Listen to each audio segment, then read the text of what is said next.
Ladies and gentlemen, boys and girls. You're listening to House of Cards. Today, the game is different. I want to gamble. Gambling is a very serious business. Is that clear?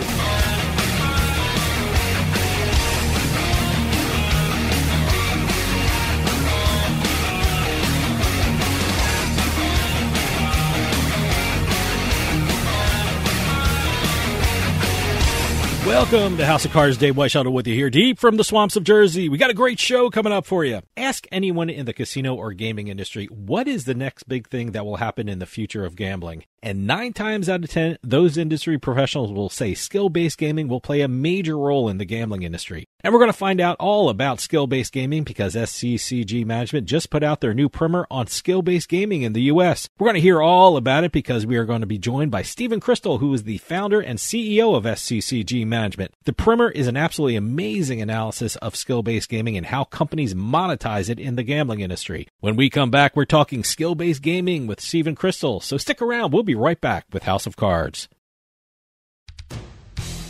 Hey, this is Dave Weishuttle from House of Cards with your House of Cards gaming report for the week of January 22nd, 2024.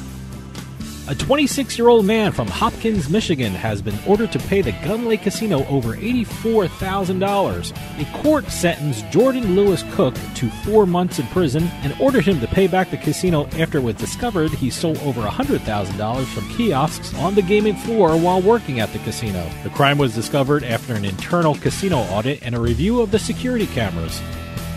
The Vegas Golden Knights announced they have entered a multi-year partnership with the Venetian Resort in Las Vegas. The Venetian became the official partner of the Vegas Golden Knights and will receive in-arena branding and will also be the presenting sponsor of the VIP Dream Seats at T-Mobile Arena. As part of the partnership, fans will be able to go to the official Vegas Golden Knights watch parties at the resort.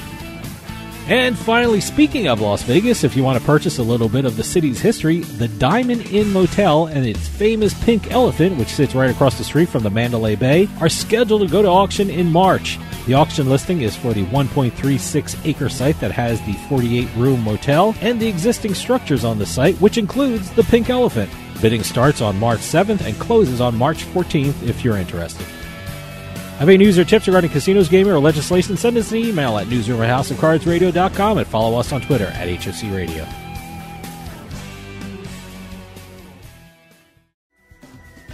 For more than 30 years, SCCG Management has set a standard of excellence unmatched in the global gaming industry. From startups to established companies, SCCG Management and its team of experienced leaders help each of their clients navigate the ever-changing, fast-moving business of gaming in all its forms. Sports betting, iGaming, esports, casino technology, SCCG Management provides a global network to connect its clients with the right strategic partners for growth on a global scale. SCCG also works with entrepreneurs, providing capital and resources to assist in the development of new and innovative products and platforms. Whether you're looking to enter the U.S. market, expand your reach to other parts of the world, or establish your business in the global gaming industry, look to SCCG Management for the guidance you need.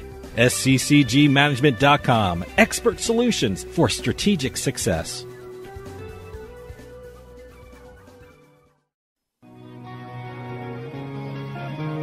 You're listening to House of Cards. And in Baccarat, boo, 30 carats, 7-card stud, blackjack, and craps, too.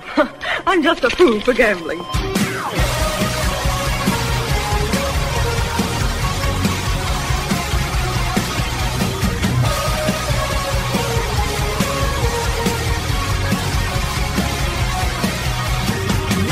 Welcome back to House of Cards. Dave Weishuttle with you. SCCG Management has done it again. We've talked about their primers on esports and niche sports and sports betting, and now they have released a primer about what I think is the future of gaming in this country, and that is skill-based gaming.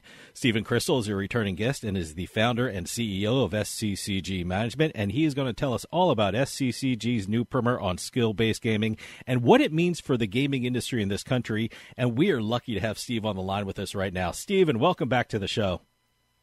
Thank you so much, Dave. Great to be here.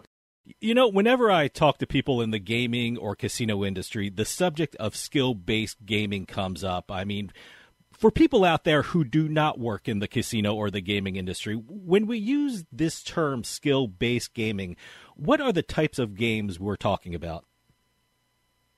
In many respects, when we talk about skill-based gaming, it's both the future, as you highlighted, and it's very much the past. Sure. If you remember, you could download an app, and you could, in exchange for watching ads, you could download any number of apps and play word games. You could play trivia.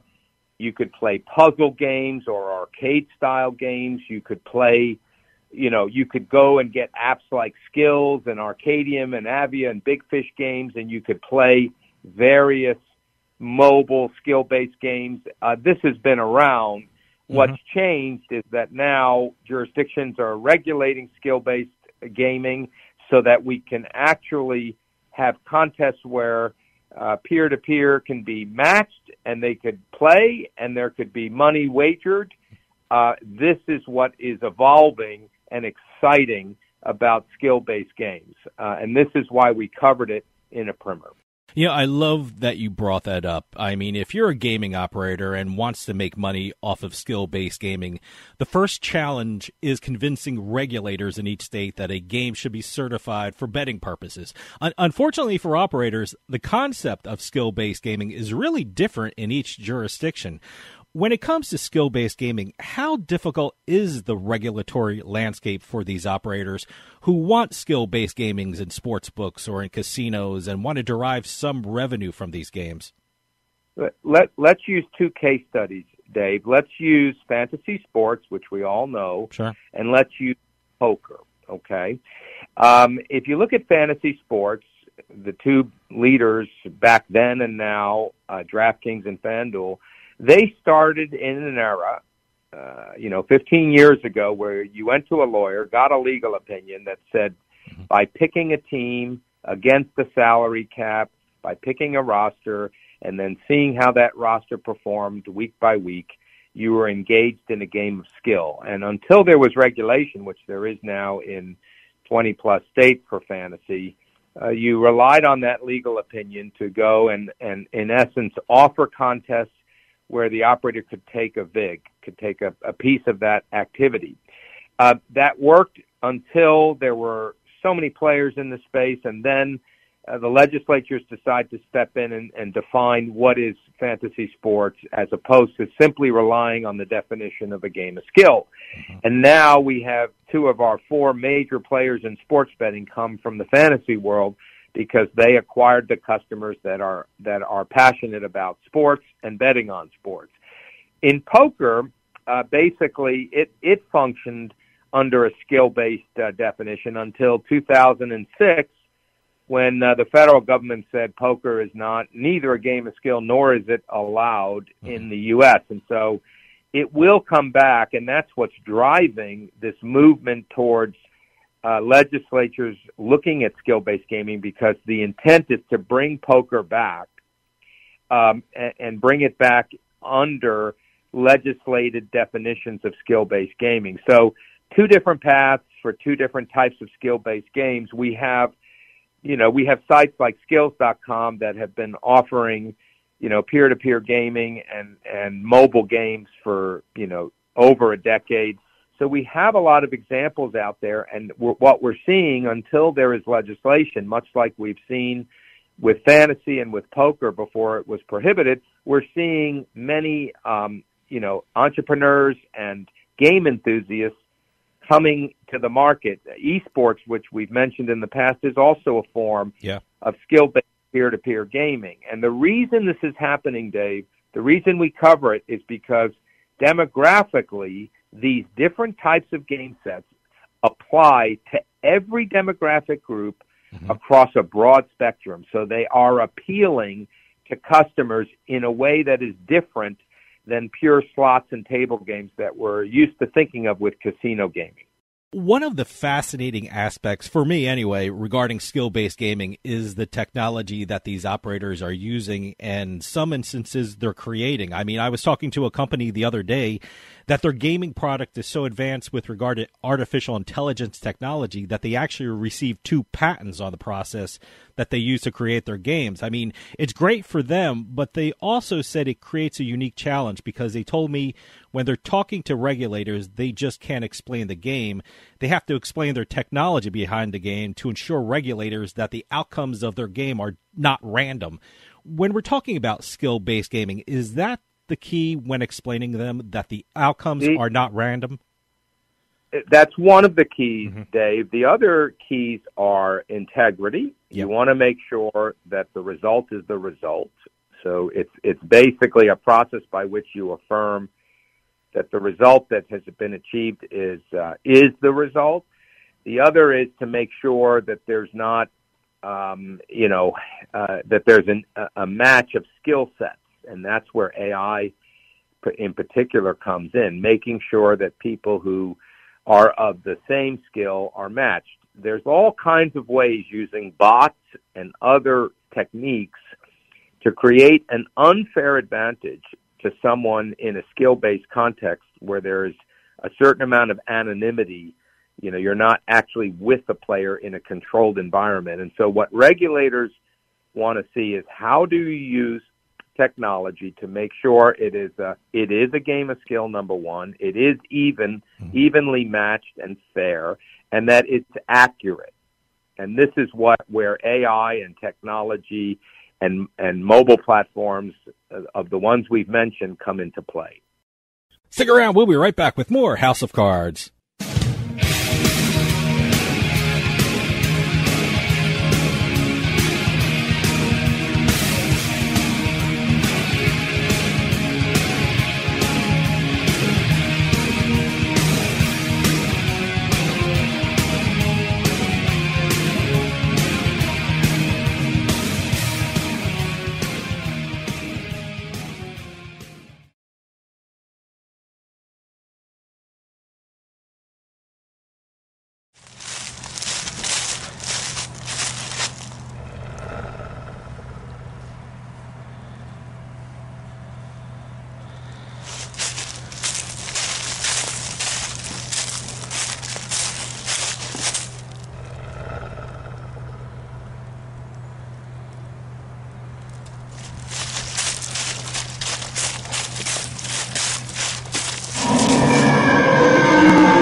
With costs going up, Adam & Eve is the best deal around.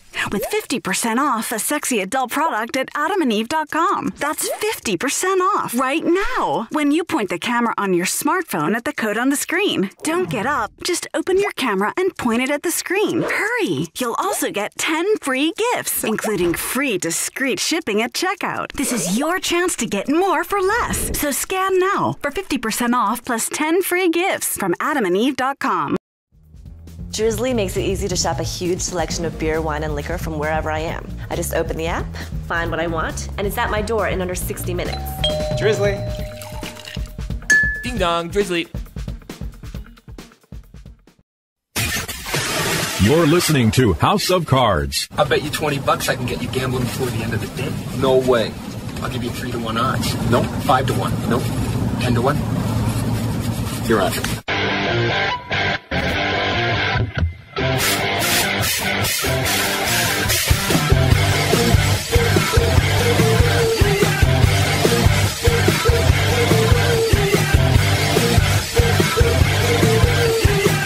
Welcome back to House of Cards. Dave Weishuttle with you. House of Cards is brought to you by BetMGM Casino. Play your favorite casino games at BetMGM Online Casino. Slots, table games, live dealer games, everything you love about Atlantic City and Vegas, all online at BetMGM. Go to BetMGM Casino, create an account using our promo code Turnpike, and become a verified player. New players get $25 free when signing up, plus a first deposit bonus up to $1,000. That's promo code Turnpike at BetMGM.com for a 100% deposit match up to $1,000 plus $25 free. Must be 21 years or older to place a bet. Terms and conditions apply. Gambling problem? Call 1-800-GAMBLER. For those of you just joining us, I am talking with Stephen Crystal, founder and CEO of SCCG Management. Give us an overview of the skill-based gaming industry in the U.S. I mean, it doesn't get the press that the sports betting does, but from talking with industry and casino professionals, it really is an emerging market. Those operators that specialize in skill-based gaming, are they profitable, and is it expected that their profits can rise in the coming year? They're highly profitable. They're not highly regulated at all, which means they can operate without a lot of the costly KYC, AML, geofencing. A lot of the infrastructure that regulated online gambling or sports betting requires is not being deployed right now. Some of the more progressive skill-based gaming companies anticipating regulation are deploying some of this more expensive technology, but many of them don't. So it is quite lucrative. It includes everything from arcade games to skill-based card games, puzzle games, word games, trivia, fantasy sports, strategic games like dominoes, backgammon, chess, and poker. It includes esports, and it includes what I call casual games that have a relatively low skill base. It includes synchronous competition, peer-to-peer competition, and asynchronous competition with leaderboards, etc. It includes companies like Arcadium, Avia, Big Fish, and Skills, which we've mentioned. And basically, it appeals to every demographic. Mm-hmm. So if you're a young adult, 18 to 35, you're going to like esports and action-packed games. If you're a mature female over 35, you like casual games like Candy Crush and word puzzles. If you're 36 to 55, you're going to enjoy strategic and mind-challenging games. And older adults and retirees are drawn to classic board games that stimulate your cognitive abilities and create community engagement.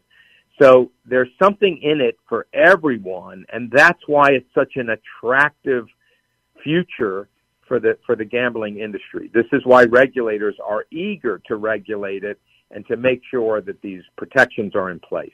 I'm so glad you mentioned that, and I really got that aspect from the primer, because always my thought process, who is the audience for skill-based gaming? And really, for the different games, it's really different people. I mean, the younger segments of the population like one thing. Older people like myself who spent the 80s in arcades playing Pac-Man and Space Invaders have another view of things. Is that what makes this segment of the gaming market so important and just an emerging market, that there's something for everyone in skill-based gaming? Well, look, at the end of the day, casino gambling, table games, and slot machines, etc., that is a subset of the mm-hmm. games and content industry. So video gaming, the types of skill-based content we've been talking about is a much larger and more extensive demographic and group. At the end of the day, there's a lot of people that would rather, quote-unquote, bet on their skill versus play a game that is rigged, i.e. random number generator, something they have arguably no control over the outcome, like a lottery. It's purely a game of chance. And so I think there's more people that would rather gamble on their own skill than simply leave it to a computer chip within a machine. Certainly the technology is evolving and developing in the market. Are the marketing plans and the business models evolving for skill-based gaming operators as well? And how are these marketing plans and business models manifesting itself to the public? I mean, we certainly see sports betting operators advertising and giving bonuses and promotions. Are skill-based gaming operators learning from what sports betting operators are doing, or is it a totally different business model? It's a different business model, Dave, and what's interesting about it is sports betting companies and online casino companies have to spend a lot of money, hundreds and hundreds of dollars per customer, to attract them into their app so that they could garner thousands of dollars over a lifetime value. In the case of skill-based gaming, the acquisition costs and the strategies are very different and prove to be less expensive. If anything, online gaming has made it more expensive for skill-based gaming to acquire players, but it's still significantly cheaper to acquire a skill-based customer than it is a real money gaming customer. And so the reason why you see real money gaming companies become more interested in skill-based companies, and some have made investments in that sector, FanDuel and DraftKings to name two, the reason is because they want to have access to customers that they could convert to real money gaming at a much lower value. This is why casino companies like MGM got into MyVegas using social casino, which has a lower acquisition cost to convert them into real money. Well, the same thing with skill-based gaming. So I think it's a very valuable acquisition tool, but in and of itself, it's a community building. It's very conducive to social media, which is the world that we live in. And so the way you should look at skill-based gaming is the content is varied.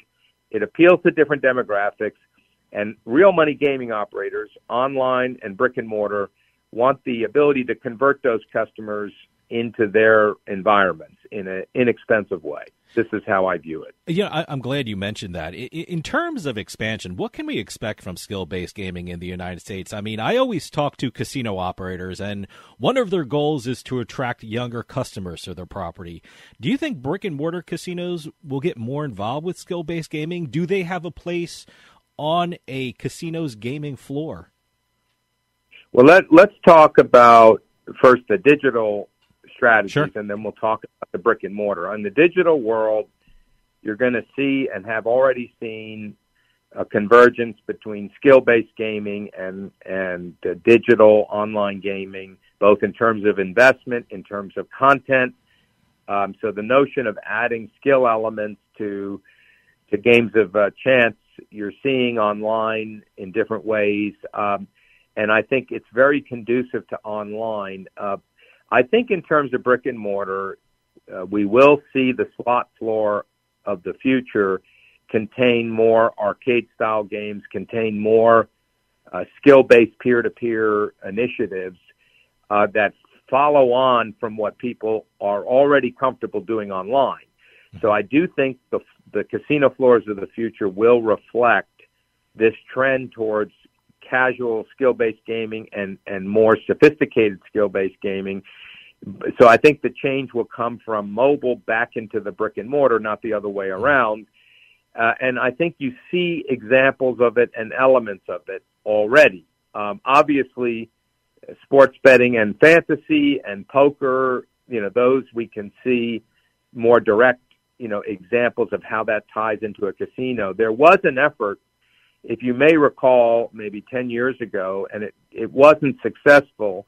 There were two companies, one of which was Gamblit, that spent hundreds of millions developing slot machines with skill elements, and it ended up failing. And the reason it failed is because it was neither a slot machine nor was it a true skill-based game.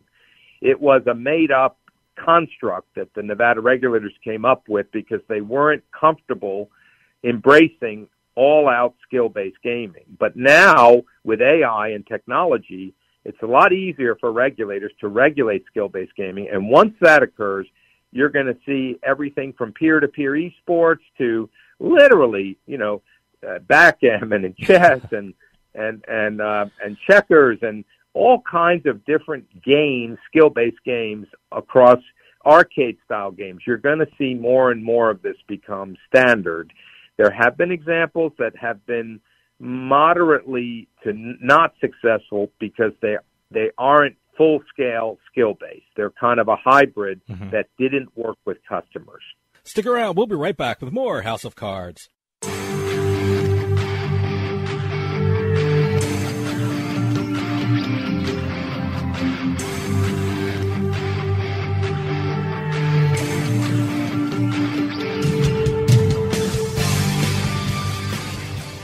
Interest rates and inflation are out of control. Is your credit card debt also out of control?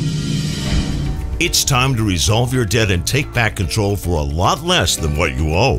If you have $10,000 or more in credit card debt, then you need to call us right now. Debt Fix Pros can significantly reduce the amount you owe, and you could be debt-free faster than you think. I knew we had to do something. Our debt was growing. It was getting out of control, and we just didn't know what to do. We saw an ad for Debt Fix Pros. We called, and they showed us how fast they could get us out of debt. It really was amazing, and now we're back in control. Call now, and we'll show you how easy it is to fix your debt. The call and consultation are free. Call Debt Fix Pros right now at 800-479-3522. That's 800-479-3522. 800-479-3522. With costs going up, Adam and Eve is the best deal around. With 50% off a sexy adult product at adamandeve.com. That's 50% off right now when you point the camera on your smartphone at the code on the screen. Don't get up. Just open your camera and point it at the screen. Hurry! You'll also get 10 free gifts, including free discreet shipping at checkout. This is your chance to get more for less. So scan now for 50% off plus 10 free gifts from adamandeve.com. Every 40 seconds, a kid is reported missing. Find the Children provides educational material that teaches your kids how to recognize and avoid predators. Our recovery programs are very successful in bringing kids back home to their family. You can help protect our kids and bring the missing kids home safe by donating your unwanted car, truck, SUV, or van, running or not. We guarantee you will receive the maximum tax deduction. We provide fast free pickup, usually within 24 hours. Over 2,000 kids are reported missing every day. Call now to donate your vehicle. Donate now to bring these kids home safe. Call 800-934-2260. 800-934-2260. 800-934-2260. You're listening to the House of Cards. Is that good? Do I want that? Oh, yeah, you want that. Well, fantastic then.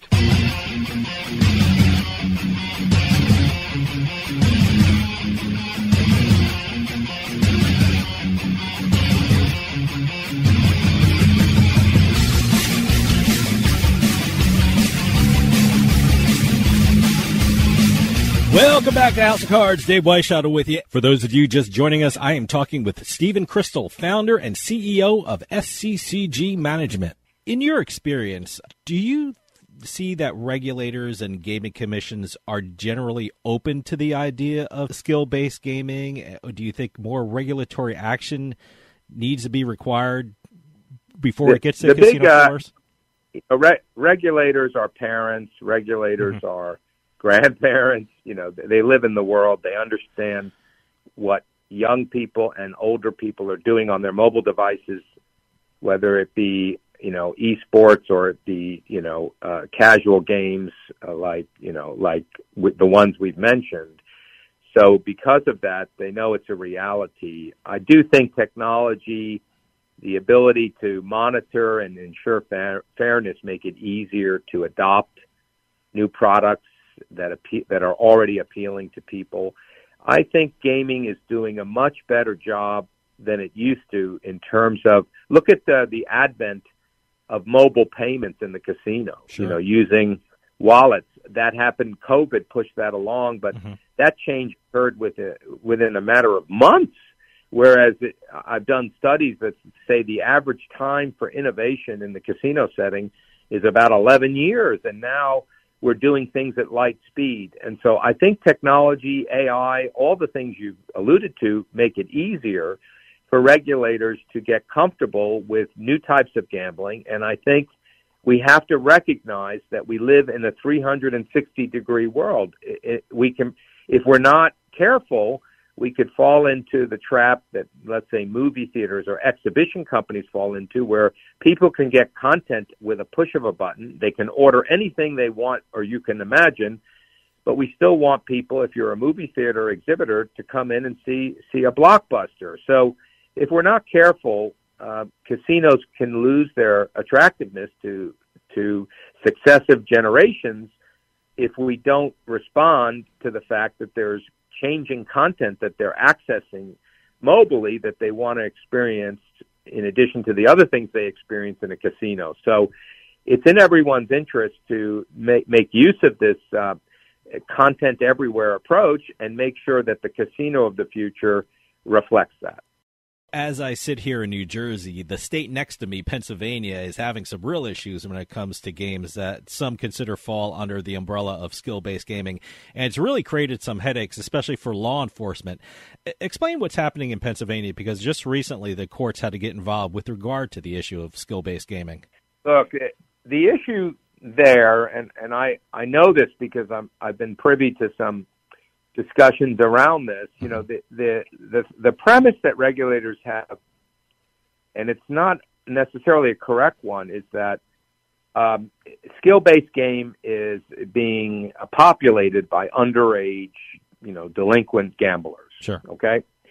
So that's the prism through which they view a lot of this. Obviously, there is some of that is occurring, but we have ways, as you know, to make sure, to the best of our ability, that gambling content or gaming content is aimed at the audience that we want to participate in it.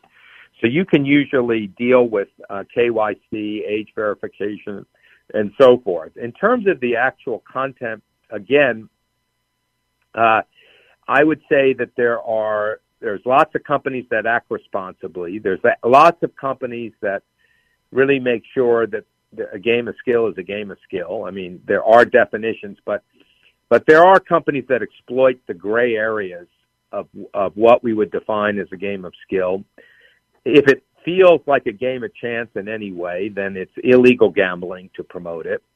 And so I think the struggle that Pennsylvania has comes from partly a knee-jerk reaction to, thinking that it's going to open up, Pandora's box in terms of underage gambling and things that they don't want to encourage. I think more other jurisdictions, and we could go through New Jersey, Nevada, Virginia, sure, Colorado, jurisdictions that are progressive on things like even using crypto and blockchain to run gaming enterprises. There's a lot of progressive thinking. I think those jurisdictions and others feel like it's happening. It's, you kind of know what a skill-based game is. You know that there's technology to make sure we're not having a robot versus a human, so to speak. We have a way to verify a result with almost 100% certainty, 100% of the time.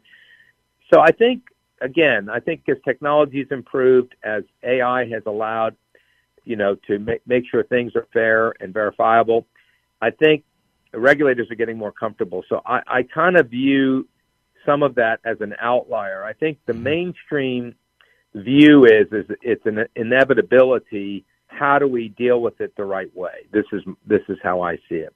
Another state that you mentioned in the primer is Virginia. That's having a real issue with skill-based gaming. Over the last year, Virginia has seen incredible gambling expansion. They're opening casinos, they're having sports betting.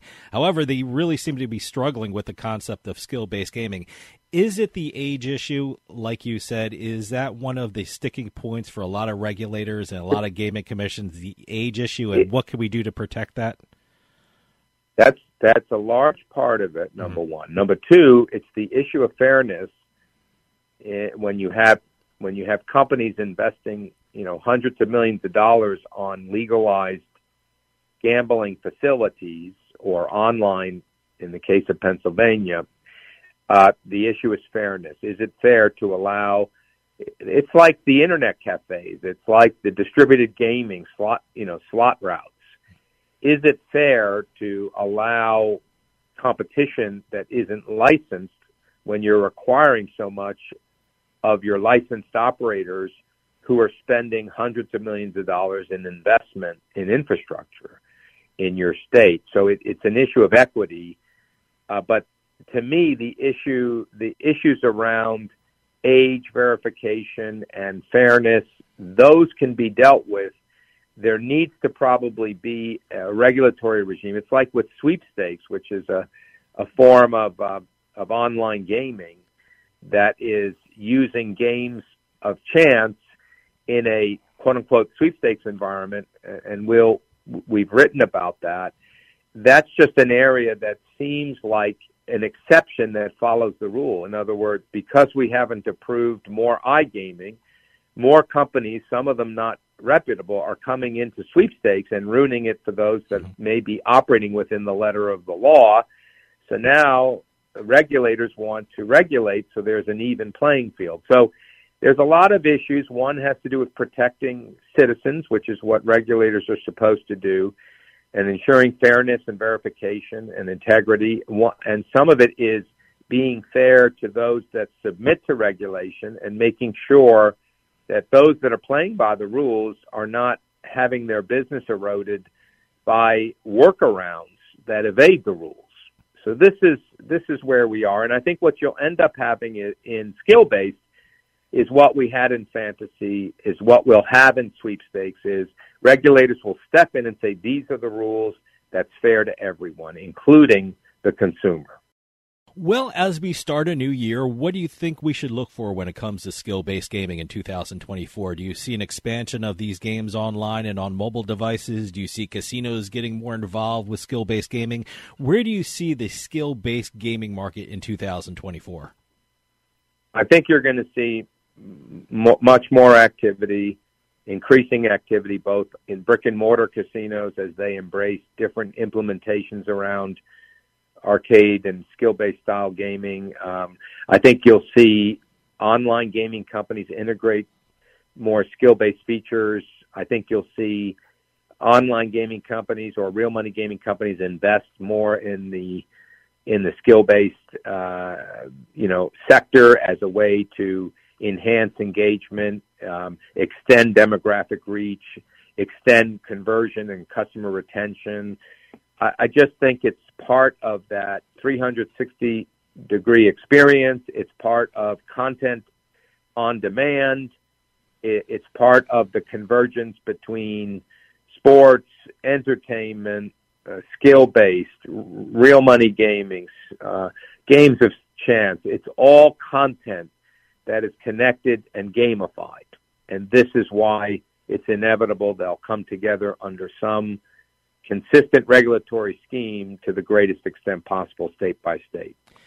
SCCG Management is always doing incredible work in the gaming industry, and you guys always seem to be working on really interesting things and really things that are important for the industry. What can we be looking forward to from SCCG Management in the near future? And I hear you're taking another trip now. I am. I'm leaving tonight at midnight to go to Brazil. Brazil, the Senate just passed sports betting, and it's back to the House in Brazil to confirm or affirm. So it looks very certain that we'll have sports betting in the new year. It's possible we will have iGaming in casinos, but certainly it looks like sports betting is on its way to finalization. Regulations have been written. I'm going to spend 2 weeks in Brazil touching base with operators, top-tier operators, suppliers. I'm going to be meeting with, regulators and politicians, and I'm also going to be launching an MMA organization, which will partner with sports books and partner with the soccer teams in Brazil called Versus FC. So I'm excited about getting involved directly in creating sports content through MMA. And then I'll return back to Vegas to revel with the other crazy people on the Las Vegas Strip, and I'll dust off my garment bag and then hit the road. Next year, we have trips planned already to India, where we're on the ground floor of the evolution towards real money gaming in India. We're involved with the skill-based gaming companies there and doing some really significant work there. And then off to Europe for most of February for the Ice Gaming Show and to meet client partners all throughout Europe. So next year, to me, is going to be about the U.S.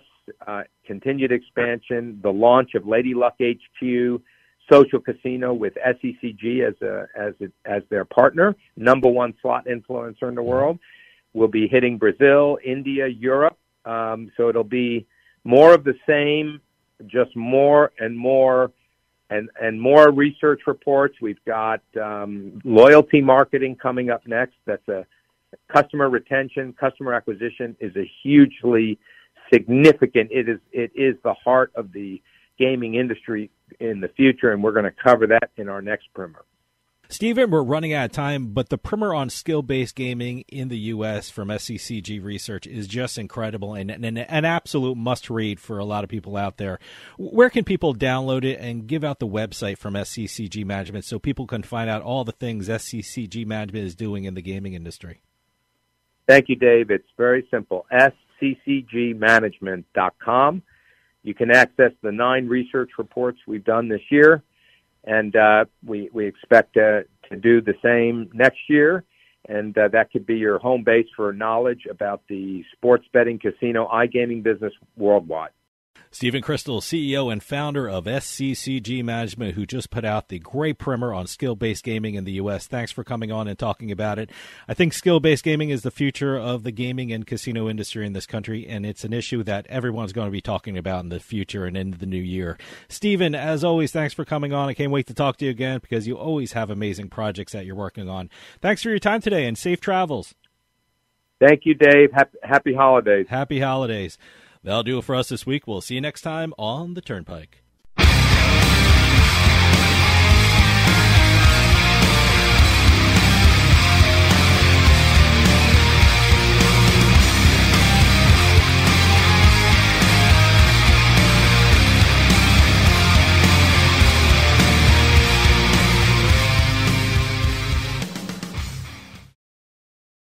Attention. If you owe back taxes to the IRS, watch this urgent message. The IRS is cracking down by hiring 87,000 new agents to garnish your paycheck and put liens on homes and businesses. They can even seize your bank account. The IRS calls it enforced compliance, and now they have the manpower to get you. Penalties and interest on unpaid taxes compound daily. So call One Stop Tax Relief Shop and get the IRS off your back. They're experts in the Fresh Start Initiative, one of the biggest breaks the IRS has ever offered. And no other tax shop gets you more or faster approvals. One Stop Tax Relief has resolved thousands of cases since 2014 and saved clients millions of dollars. Call now for a free consultation. Connect with tax professionals who get the IRS off your back. Call 800-605-0688. 800-605-0688. One Stop Tax Relief Shop.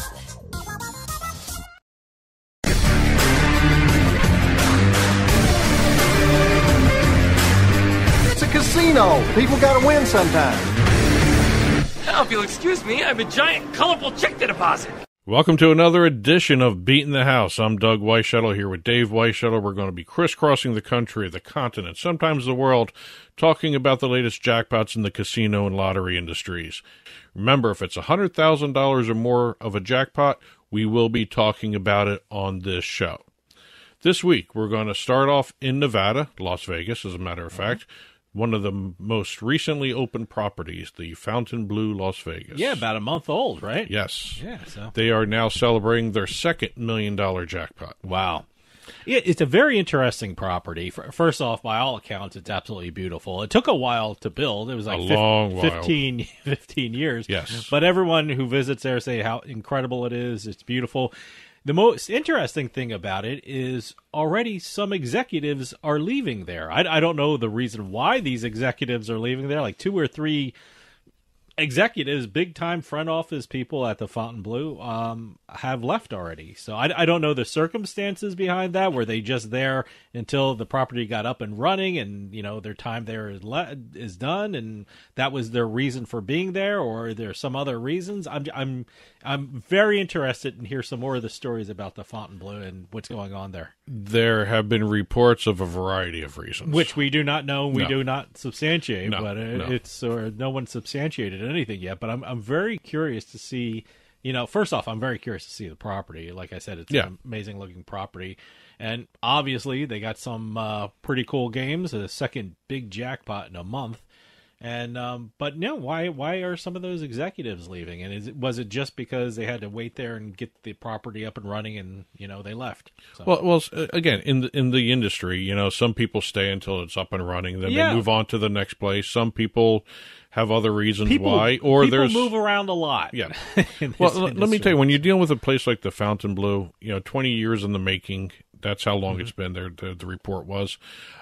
Sometimes when you first get up and running, then you do the reshuffling from the corporate side. Yeah. And sometimes it's from the personnel side. Somebody wants to leave, or a lot of those, really all different reasons. A lot of those people could have been there from the beginning of the plans of the Fontainebleau, and then my job here is done. My job was to get it up and running, and now now I can move on, or something like that. So. Actually, I'm very curious though. The way they're talking about the way this property came around, it almost sounds like, what was that one in Jersey, Revel? Oh yeah, well that $1 billion boondoggle. I'm sure they'll be better than the. Oh yeah, I'm just saying we're not saying anything like that. No, I'm just saying in terms of the building and the construction. Oh yeah, and the delays and delays and delays. But they finally opened. They opened December 13th of last year. The first jackpot was won December 23rd, and that was a $1.2 million slot jackpot. And then on January 5th is the one we're going to be talking about. This is their second $1 million jackpot. Probably by the time this airs, we may have another one. I don't know the way it's going, yes. man. It's I definitely want to visit there, man. They got some loose slots, I guess. I guess is the best way to put it. We have $1,149,236.53 on a Wheel of Fortune slot. Mm-hmm. No word on what actual game inside the Wheel of Fortune brand it was, but it was a Wheel of Fortune slot. Anytime you see $1 million jackpot, there's a good chance it's a Wheel of Fortune slot. Yeah, usually that, or it's Monopoly, or if you're talking online, it's it's Wheel of Fortune, Monopoly. Then you have the other ones. Then you have the Dancing Buffaloes. Drums, You also have the Buffaloes. Yep. Or what's that one with the gods or something like that? The horse and the Divine Fortune. Well, that's only online. That's why I said when you're online, those are the other slots. And also the other one, Mercy of the Gods, same thing. Yeah, that's an online. Those are the big ones. So. But here we have the Wheel of Fortune slot, another $1 million jackpot. I'm not sure what the first one was. I don't remember seeing exactly what the game. What the first one. Yeah, the game it was. Okay, but it was 1.1 million. Now it's 1.2. Now 1.1 and half. 1.15 million. So congratulations to those two players at the Fontainebleau, and hopefully we see a lot more from these guys, because it is a beautiful property. Yeah, no, absolutely. It's making big news out there, big news in the gaming industry. Yes. We're going across the country now to Mohegan Sun. We don't do too many Mohegan Sun ones. Now, this is Connecticut one. This is the brick and mortar in Connecticut. Okay. This is Mohegan Sun, Connecticut. Because there's one in the Poconos, and I know Mohegan Sun owns resorts in Atlantic you got to City. remember, they're branded differently now. Mm-hmm. It's Mohegan Sun, which is Connecticut. Mm-hmm. Mohegan Pocono is the one in the Poconos. All right. And then resorts. All right. In Atlantic City. We have Mohegan Sun here in Connecticut. We've got a local, Jose S. from Stafford, Connecticut. Okay. He was playing the Super 4 Progressive Blackjack game. And he ended up getting the progressive jackpot of $525,094. Okay. Now, actually, Mohegan Sun has a specific area in the overall casino where they have the Super 4 Progressive blackjack tables. Oh, okay. I was actually surprised they did that, because usually you see them in all the way Mohegan Sun is broken down for everyone who hasn't been there. There's 4 different casinos. Yes. Well, wait. The Casino of the Sun and the Casino of the Moon and stuff Earth and Sky. Oh, okay. All right. So here we have... I couldn't remember those last two. Yes. We have the Super 4 Progressive Blackjacks tables can be found in the Casino of the Earth. Okay. Which is located in the Hall of the Lost Tribes. Mm-hmm. I love the way they phrase these things. It's actually kind of cool. Yeah. Yes. So it's located there. So if you ever go to Mohegan Sun and you're looking for the Super 4 Progressive, go to the Casino of the Earth in the Hall of Lost Tribes. By the way, the last time I went to Mohegan Sun in Connecticut, I don't even know if they still have this restaurant. It was a Irish pub in their mall section. They have like this, when you go out of the casino or the gaming floor, there's like this mall area with all like shops and restaurants. They have this really good Irish pub. I don't know the name of it, but I don't even know if it's still there. But no, it's really good. Yeah, no, I haven't been there in a while, so. I kind of like Mohegan Sun better than Foxwoods. It's smaller, but they're pretty close by. They're like 10 minutes apart. It's designed a little bit nicer in terms. I love looking up at the ceiling and you see the night sky when you're in the casino. No, it's a beautiful place. Yes. Staying in New England now. Okay. We're going up 95 or 495, depending on how you're traveling from Mohegan Sun to Boston. We're going to Encore Boston Harbor. Which technically, I know in Boston. It's not in Boston, technically. Because I know it has the word Boston, but the Boston in there is referring to the harbor. It sits on the harbor. And when it's in the town of Everett, which is, by the way, it's the city of Everett, isn't it? City, well, do I call it? That's what I meant. City of Everett, which is like one block away from the Boston town line or it's over the line. Zachem Bridge, basically. Yeah. So no, but it's basically you drive your car in 2 minutes from Boston. Well, literally 2 minutes from Boston. I have to admit, because you're over the city line. But I have to admit, sometimes the Boston traffic that could be an hour. Oh yeah, no, it's terrible. The way Boston traffic is, sometimes I think that's worse than New York traffic. But Boston traffic's crazy. Anyway, going to Everett, Encore Boston Harbor. We're staying in New England, and we're staying with the same game. We've got a pair of Super 4 progressive blackjack jackpots. Wow, are they big blackjack players in New England, I guess? Well, we have two Super 4 blackjacks. We've got a $266,055 jackpot hitting for Sean. Wow. Well, congratulations, Sean in Boston. How about that? Sean. Yes. Yeah. Surprising. And then we have $454,428 on another Super 4 side bet. Wow. For Felix. Wow. Okay. Don't see Felix too often in Boston. No. But I'm fascinated with this blackjack stuff because Mohegan Sun first and then Encore Boston Harbor, which is, I guess, New England is kicking out the blackjack players. Well, the Super 4 progressive. Man, you got to do the side bet to trigger the Super 4 progressive jack. So this is one of those games that. So if you want to gamble in New England, check out blackjack. Well, it's not blackjack; it's Super 4 progressive. Yeah. It's the one where if you do the side bet to get the progressive, you have to make the best poker hand. Yeah. With the dealer. Yeah, those are some weird games. Yeah. But As a matter of fact, I think is it Live Casino Philly or Rivers in Philly? Either one of those two has this. I have no clue. So there's one locally too here from Jersey. Leaving New England, we're going back over to Las Vegas. We got a couple of news stories coming out of Las Vegas for jackpots. We've got Caesar's Palace, and like I always say, every time we do a Caesar's Palace story, we always have a pair of jackpots, at the very least. I know last week we had all those Caesar's Entertainment properties that hit for New Year's Eve, but here we have... it was over the holiday weekend. Yep, New Year's Eve weekend. We have two Caesar's Palace guests. Each won six-figure jackpots within 1 hour of each other. Wow. We've got on 5 p.m. on a Tuesday, we've got one rewards member hitting $130,500 playing slot machines. Okay. And then another hour, and then an hour later, another rewards member turned a $7.50 bet into $125,000 after hitting another slot jackpot. Wow. No word on what the slot machines were, but these were two slot jackpots within each of an hour, 5 p.m., I guess before 6 p.m. I'm assuming it's local time, so figure out that math for yourself. But both two slot jackpots, $130,000, $125,000 within an hour of each other. Staying in Nevada, we just had the finishing up of the NFL regular season, which meant the Circa Survivor and the Circa Million number 5 paid out. Let me tell you something. Those contests fascinate me. It mainly because you have to go to Vegas to do these things because they allow the proxy services that I guess you have to be there to register. Yes. In the beginning of the season, and then after that, you can go wherever you live across the country and hire a proxy service, and they will place the bets for you in Las Vegas. Yes. So that's how it's done. The Circa Survivor paid out the prize pot of $9,267,000 between 4 players. They split those.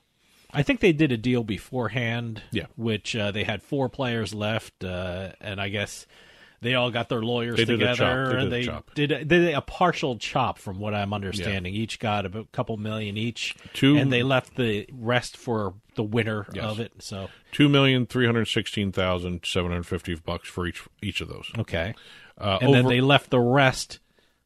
To roll over down the whoever wins the actual thing. So okay, they went 20, which is great. Which, by the way, insanely smart. Very good, very good. I'm shocked they didn't do this earlier, but no, it worked out for them though. $15.2 million was the largest payout among the winners for this contest ever.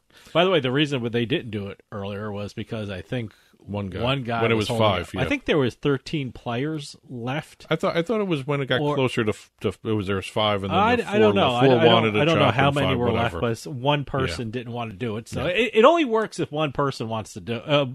Everyone wants to do it. If one person doesn't want to do it, you can't really chop.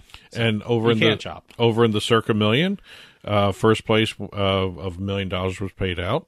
Obviously, it's a Circa Million. Mm-hmm. And everybody else was, let's see, we got second place got $500,000, third place got $375,000 for it, and it was a tie between 2 players. Mm-hmm. So congratulations to the Circa Survivor and the Circa Million. It was absolutely fascinating to watch over the year. Yes, over the season. I just wish more states would do something like this. Well, like I said, the big thing is if you really have it meaningful, you kind of have to have legislation that allows proxy services. They have to allow, if you're having a contest in Jersey, which they don't have, you would have to make it meaningful and to make a lot of people want to join it. You would have to have a proxy service. So people who are living in Iowa would want to join it and, call someone up and place this bet for me. Or you just make it locals only. Yeah. So, well, but then it won't be meaningful. Right. Then it won't have the millions and millions of dollars. You have to have it national, and you have to have a mechanism in place for people can bet from wherever they are in the country or the world. Other than Nevada, I don't see anybody doing proxy services. No, probably not. We've got a slot jackpot from an overseas website, sportsbet.io. And the only reason I usually don't do some of these online casinos, but this was just an interesting story. It's insane. It's $50 crazy. spin. Okay. Yeah. On Alchemy Gaming's Wheel of Wishes slot on sportsbet.io. Which I've never heard of. Yep. $42 million. $42 million. Yeah, absolutely incredible. Yep. That is a historic slot jackpot, not just for sportsbet.io, but for a lot of the online casinos overseas. Sure. Absolutely. So incredible. Kind of interesting. It was part of the Games Global Wow Pop Progressive Jackpot. Okay. I don't know too much about the Wow Pop, but I don't very interesting name. So we got 2 lottery stories to finish up on. We've got an Oregon lottery player who has hit a jackpot that hadn't been hit in over 24 years. I don't know how that happens. So what is it, like a weekly drawing that Keno. 10-spot Keno. Okay, and that's never been... No one's hit a 10-spot Keno in over 24 years. Oh, that's incredible. As a matter of fact, that almost defies odds. Yes. Not to set aside the winning, the losing for 24 years kind of defies odds. The last Keno jackpot of this type was hit February 16th, 2000. Mm-hmm. This was shocking more? 2000 is 24 years ago. Yes. You just put it in perspective for me. I know. Wow. I try not to focus on that, but it was the Keno lottery game played at a Safeway in Oregon City. Okay. Hit a 10 spot from 1, that's 1 to 80. So he hit a 10. He chose 2 numbers, and he did the special Keno gameplay, which was a little tag on. It was only like a side bet kind of thing. He won the $1 million. Wow. His first time, 60-year-old man, 24-year span between winning Keno jackpots. That's unbelievable. Not the same player, but between same type of game. Yeah. So last time a 10 spot was hit was there. Wow. Yes. Okay. And then we're going to finish up with the Michigan Lottery. We've got a story that probably everyone can relate to with this. Woman was on vacation, and she saw a commercial for the Michigan Lottery Mega Millions. Okay. And she saw the jackpot was, quote-unquote, getting up there. Okay. So she decided while she was on vacation, it was time to buy some lottery tickets. So when she came home from vacation, she went and bought some tickets. She matched 5 of the balls. The 5 white balls, didn't get the mega ball. Okay. So she won the $3 million. Wow. From that drawing because she saw it on vacation. Hey, good. Yeah, people get inspired to do something, and it's good that she followed through with it. Yes. So. Yes. And then she actually had to go online and check her online account. She bought it online. Okay. Yeah. So she actually saw the $3 million in her bank account. Wow. Her wallet. Wow. On the thing. What a great way to know that. You log in? Yeah. $3 million? She thought it was a mistake. She didn't get notified before. She saw what was in her online account. She's logged in, saw $3 million in her account. Wow. Showed it to her husband, and her husband was concerned this was a mistake. Okay. So they called the lottery. Well, lottery didn't reach out to them. They reached out to the lottery. I would think so. And they called the lottery, double-checked it, and they confirmed it was really a $3 million win. Wow, good for her. So whenever you're on vacation, you see a commercial, if you get an urge, you might want to follow through on it with this stuff. Good for her. That's it for this week's Beating the House. And as always, if it's $100,000 or more, we will be talking about it on this show. So congratulations to the winners we talked about. Congratulations to the winners we didn't talk about. There's a lot more winners out there. We only do $100,000 or more. Otherwise, we'd be here constantly. We'd be doing a 24/7 channel. That's it. So congratulations. Well, that'll do it for us this week. We'll see you next time with House of Cards.